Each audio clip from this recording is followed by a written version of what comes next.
Hey everyone, welcome to the Review of Religions podcast. We're in unprecedented times at the moment with the coronavirus crisis happening across the world. I'm here in London on lockdown. I have Tariq Malik, who's my co-host in America. How's it going over there? Hey Zubair, I think it's right now, these are some very scary times. There's a lot of unknown about this virus and the situation. Like at this point, we don't even know what's going to come in the next few weeks, let alone months. So I think it's really important that we're doing this. We really have to connect with the people on all levels. Yeah, everyone's at home at the moment, so we're going to speak to experts and ordinary people from around the world to stay connected and hopefully get some answers and solutions to what we should be doing to cope with this virus. So our guest for today's show is Dr. Luigi De Salvia. He is a retired eye specialist and is currently also the president of Religions for Peace Italy and Religions for Peace Europe. He lives in Rome. Hey, Dr. Luigi, how are you? Hi, Doctor. We're really happy and fortunate to have you on our show today. Okay. So, Doctor, I'm from London and we're on lockdown at the moment. You know, we can't leave our houses, we can't do anything outside of our homes. This is a situation that we've never experienced before. It's such a shocking situation and such a bad crisis. In the past 24 hours, we've heard that in Italy, 712 people have died from the coronavirus itself. So how are you coping? How are you dealing with it?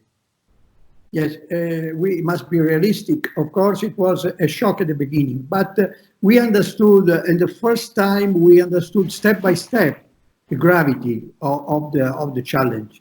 And in my opinion, our government was wise because it's difficult to take immediately a so drastic decision. Good rules were established in order to contain the spread.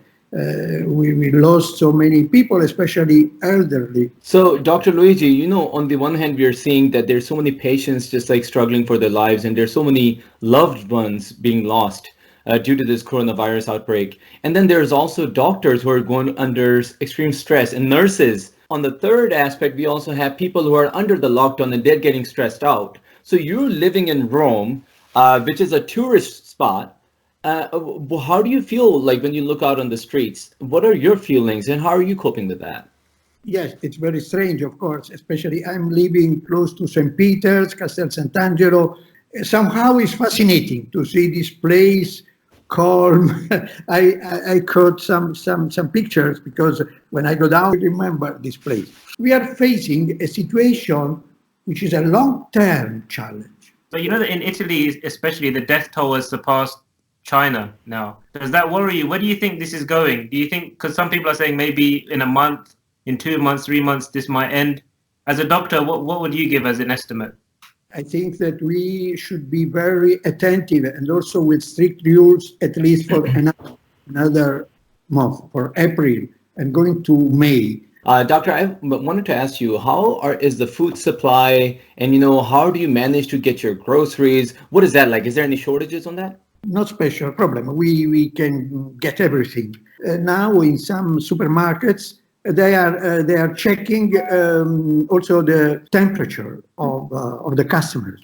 You know, the schools are being closed. So in London, it was last week, the schools were closed for young children. So how is that situation, the education of children, how do you think that can run in this situation?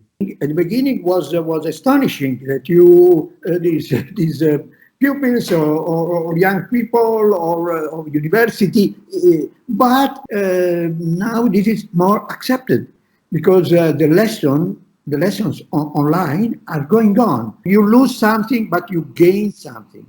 Absolutely. Very, very well mentioned there. Doctor, I wanted to ask you about, in this situation, we're seeing generally like around the world, people are becoming more spiritual. They're also, turning towards God or just meditating, trying to calm themselves down. Do you think something like that, any type of spiritual exercise does help in coping with a situation like this or isolation?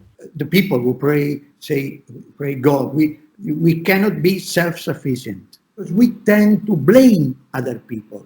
Say, yes, this is the punishment of God. So this is not a punishment of God. This happens. But Doctor, what's your final message, not just for the people of Italy, but the people from around the world that are going to listen to this podcast? What's your message and your positive angle towards this situation? the price of the suffering must not be lost. More people, I'm sure it will happen, that more people become attentive to take care of the other. This is so important. This is so important. Thank This is- you. Thank you so much, Doctor. We pray for you. We pray for your country. We pray for everyone around the world. Thanks for tuning in. Thanks for speaking to us today. Thank you for your time. Thank you for your time, and really hope and pray that you also stay safe and healthy and all your loved ones also survive through this. Thank you so much. Thank you. Welcome. Welcome. All the best.